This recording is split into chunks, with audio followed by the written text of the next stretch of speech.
Welcome to the deep dive. We are jumping straight into a topic today that, well, it functionally underpins almost every single piece of data you transmit. Every piece. Whether you're working from a corporate headquarters or just dialing in from a coffee shop or even managing a network infrastructure yourself, we're talking about a fundamental shift in how we understand Wi-Fi security.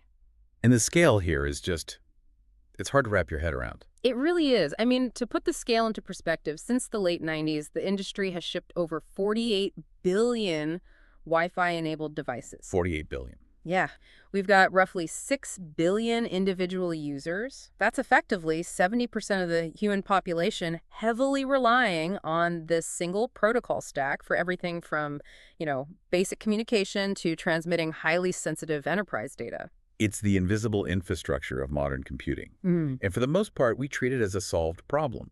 Provided we use strong encryption, we assume we're safe. Mm-hmm. But today, we are dissecting a structural vulnerability that completely shatters that assumption of trust. Right. So our mission for this deep dive is to unpack an incredibly thorough Ars Technica article by Dan Gooden. And equally importantly, we're going to dig into the highly technical peer-to-peer discussion that erupted right there in the article's comment section among network engineers. That comment section is a goldmine. It is. We're examining a newly disclosed vulnerability known as AirSnitch. We're going to break down the actual mechanics of how this exploit tricks home, office, and enterprise routers, what's happening at the packet level, and how you can approach mitigating this in your own environments. And just to establish the severity right up front, this isn't a configuration error.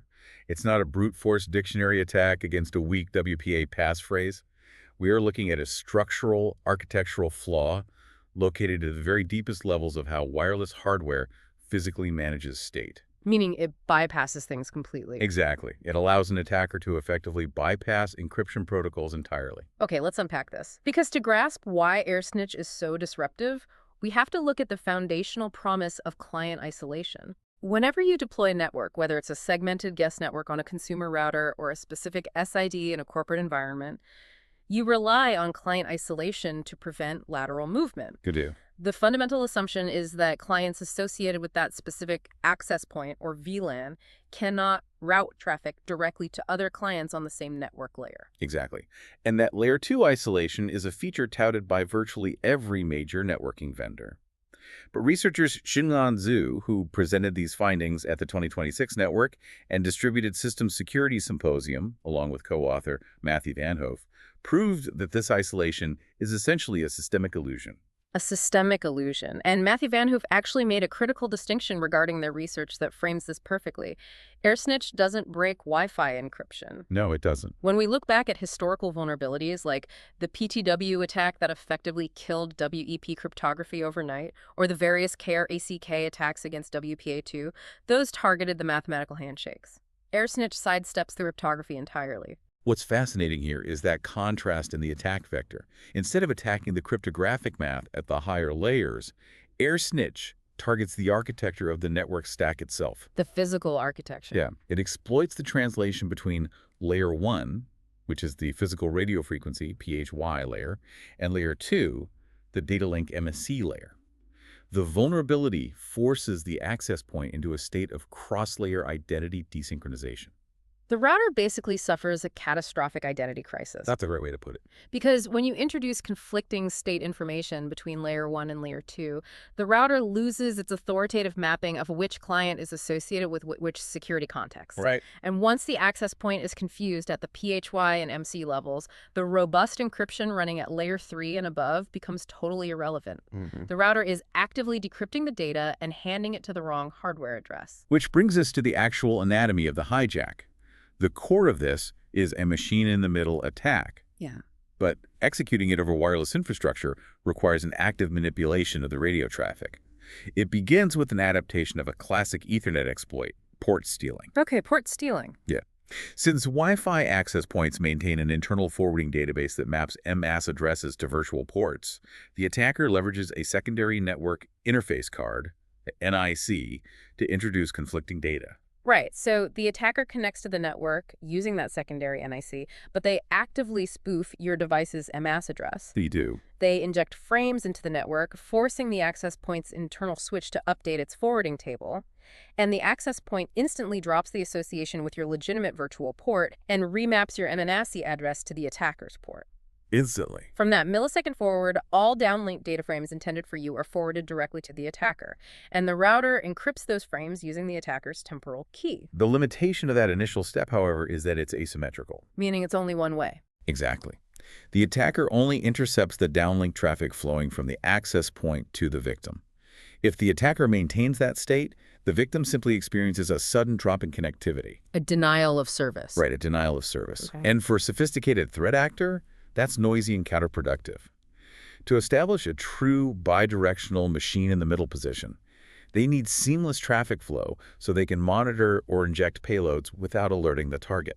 The mechanical elegance of how they achieve that bidirectional flow is incredibly striking. Dan Gooden jumped into the Ars Technica comment section to specifically detail this mechanism, and it relies on a rapid-fire manipulation of the network state. The ping-pong effect. Yes. To prevent the victim's TCP connections from timing out, the attacker has to temporarily restore the original forwarding path. They do this by crafting a specific ICMP ping, but they source it from a completely random MSC address and wrap it in the network's group temporal key. And when the access point receives that specific multicast frame, the internal logic forces the layer 1 mapping to flush and revert to its previous legitimate state. It self-corrects. It does. The internal forwarding database corrects itself, mapping the victim's MAC address back to the victim's actual hardware. The connection is seamlessly restored. So the attacker leverages the spoofed NIC to steal the port mapping and capture a burst of downlink packets, then fires off this specialized ICMP ping to hand the connection state back to the victim for the uplink, then instantly steals the port again. Over and over. They oscillate this state back and forth in rapid succession, wedging themselves perfectly into the data stream while the victim's device assumes it's communicating securely with the gateway. It's an aggressive, continuous manipulation of the radio frequency state. Yeah. H.D. Moore, who is obviously a highly regarded figure in network security, weighed in on the implications of this. He noted that this effectively reverts our security posture back to the chaos of early wireless guest networking rollouts from 15 years ago. Oh. Yeah. Back then, intercepting side-channel traffic on open hotel or conference networks was trivial. Modern client isolation and encryption standards were specifically engineered to solve that. And AirSnitch demonstrates that those engineered solutions are structurally compromised. So what does this all mean for the actual data payload? That's the big question. If an attacker is successfully wedged in the middle of an active session using this cross-layer desynchronization, what's the tangible blast radius? Well, the most immediate exposure applies to any unencrypted HTTP traffic. And while the industry has made massive pushes toward HTTPS everywhere, the text-cited telemetry from Google indicating that between 6 and 20% of pages loaded on Windows and Linux environments are still completely unencrypted. 6 to 20%, which is a surprisingly massive attack surface for clear text interception. It is. For any of those sessions, the attacker has full read and write access to the traffic. They can passively harvest authentication cookies, session tokens, and credentials. Or they can actively inject malicious scripts into the unencrypted payload. Just drop it right in. Right. Furthermore, many enterprise environments still rely on plaintext protocols for legacy intranet applications, operating on the flawed assumption that the internal network is inherently trusted, that internal traffic is entirely exposed. And even for the 80 to 90+% of traffic that is wrapped in TLS, the attacker still gains significant leverage. Because they control the routing path, they can intercept all the plaintext domain lookups. Exactly. They capture the server name indication data, mapping exactly which external IP addresses you're communicating with. Beyond passive monitoring, they can execute DNS cache poisoning. Yes, that's huge. By spoofing the DNS responses, they can silently redirect a victim's device to hostile infrastructure even when the user navigates to a seemingly legitimate URL. We also have to acknowledge the breadth of the hardware vulnerability, because this isn't isolated to a specific chipset manufacturer or a single flawed firmware branch. It's everywhere. Everywhere. The research team tested 11 distinct access points across the spectrum. They tested consumer hardware from Netgear, D-Link, Asus, and TP-Link. They evaluated enterprise-grade hardware from Cisco and Ubiquiti. They even subjected open-source firmware distributions like DDWRT and OpenWrt to the testing suite. And the results? Every single device exhibited vulnerability to at least one variation of these cross-layer attacks. Here's where it gets really interesting, especially for those managing corporate infrastructure. It's easy to assume that a robust enterprise architecture with 802.1x and discrete access points mitigates this. This is a very common assumption. But the researchers demonstrated a devastating attack against radius authentication. They proved that having physically separate access points broadcasting entirely different SSIDs provides zero effective isolation if those access points share a common wired distribution system, like a central building switch. The mechanics of the radius bypass are a prime example of how these Layer 2 flaws cascade into catastrophic network compromise. By spoofing the gateway MC address on the shared wired backbone, the attacker intercepts the EAP overland uplink packets intended for the radius server. Wow. Once they capture that authentication handshake, they can crack the message authenticator offline to recover the shared passphrase. With that passphrase, the attacker spins up a rogue radius server and a rogue access point. At that point, any legitimate corporate device attempting to associate with the network will seamlessly authenticate against the attacker's rogue infrastructure, They're just handing over the keys. actively handing over enterprise credentials. The attacker bypasses the entire physical segmentation of the building's wireless deployment simply by manipulating the MA forwarding on the distribution switch. This naturally triggered a massive analytical response from network engineers trying to understand the deployment requirements for this attack, which makes the Ars Technica comment section an incredibly dense resource. Yeah. It functioned as a real-time peer review of the threat model. The discussion surrounding the physical logistics of the attack was particularly insightful. A commenter named Jeff S. questioned the proximity requirements, specifically asking if this required physical access to the infrastructure. Right, meaning splicing wires or plugging into a switch. Exactly. If the attack model requires someone to breach a facility and physically interface with an Ethernet switch, the risk profile is significantly lower for most organizations. That's a standard threat modeling question. But commenter Martin Blank provided the necessary wireless context. In 802.11 environments, physical access translates exclusively to radio propagation range. Just being close enough. Yes. Martin Blank highlighted that an attacker utilizing a highly directional, inexpensive 9-decibel Yagi antenna can easily execute these frame injections from several hundred meters away. The threat actor could be operating from a vehicle down the street or from a leased office space in an adjacent high-rise, executing this MitM attack with perfect signal clarity. That reality check regarding the antenna range significantly elevates the threat model. And it naturally led the engineering community into a deep dive on network segmentation, specifically virtual local area networks. VLANs. Yeah, VLANs are the cornerstone of enterprise isolation. The assumption is that tagging traffic at the switch level ensures that an unauthenticated guest device physically cannot route packets to the protected management VLAN, regardless of the ANC state. Right, VLAN tagging is the industry standard for enforcing boundary control. But as commenter Sincer pointed out by citing the original academic paper, VLANs are structurally bypassed by what the researchers identified as a gateway bouncing attack. Gateway bouncing. The vulnerability stems from how access points handle the discrepancy between Layer 2 framing and Layer 3 packet routing. The mechanics of the gateway bouncing attack are fascinating because they exploit the access point's own routing efficiency.